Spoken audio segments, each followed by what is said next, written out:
The Canadian Women's Amateur Golf Championship is underway at the Lethbridge Curling Make That Country Club. That would be interesting. One of the favorites at the tournament is also the youngest golfer in the field. Daryl Rummel reports. Brooke Henderson is one of golf's fastest rising stars. She's fresh off a win at the U.S. Women's Amateur Qualifying event in Pennsylvania and a win at the CN Canadian Women's Tour event in Quebec, defeating American Lisa Ferraro by 2 strokes.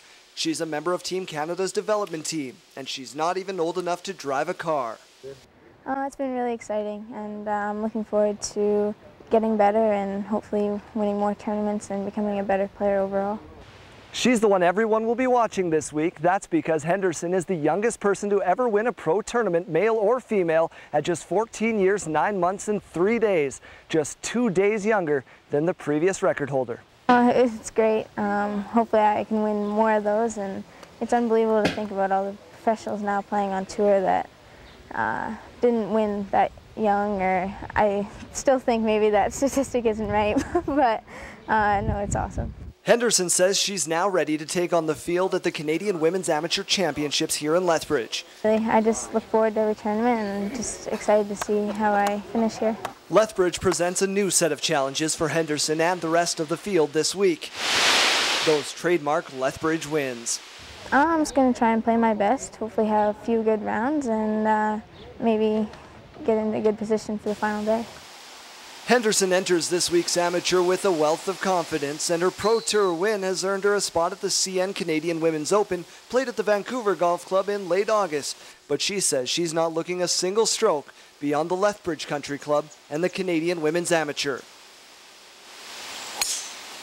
Daryl Rummel, CTV Sports, Lethbridge. And here's Lethbridge's Carly McNaughton finishing up her round. This is her 3rd shot on the par 4 and 9th.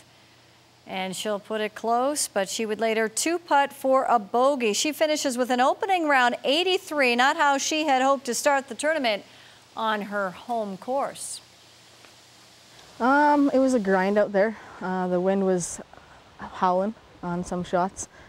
Struggled to hit fairways, and when you do that, you're not putting yourself in a very good position. So I had to grind on the back nine, but I'm pretty happy with my back nine, so I came back.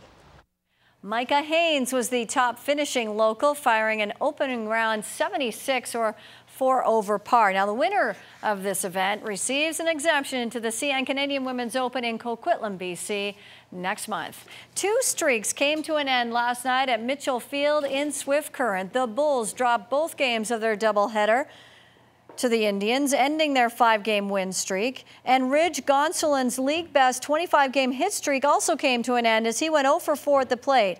He had a pair of hits in the back half of the doubleheader. The Bulls are back in action tonight in Moose Jaw as they face the Miller Express. A new Olympic-themed exhibit opened today at Canada's Sports Hall of Fame. The James Worrall Flag Bearer exhibit honors the man that carried the flag for Canada at the 1936 Games in Berlin. Worrall was a hurdler in those games and a member of the CIOC and later the International Olympic Committee. On hand today were Olympians Ken Reid, Daniel Goyette, and Dr. Roger Jackson, all former flag bearers for Canada. Lethbridge hammer thrower Jim Stacey just moments ago was named a captain of the Canadian track and field team in London. The 2012 Games, Jackie, as we know, get underway this Friday with the opening ceremony at 2 p.m. Right here. Go Canada. Coming up next, the story of a chicken that's adopted some kittens, even though the kittens already have a mom.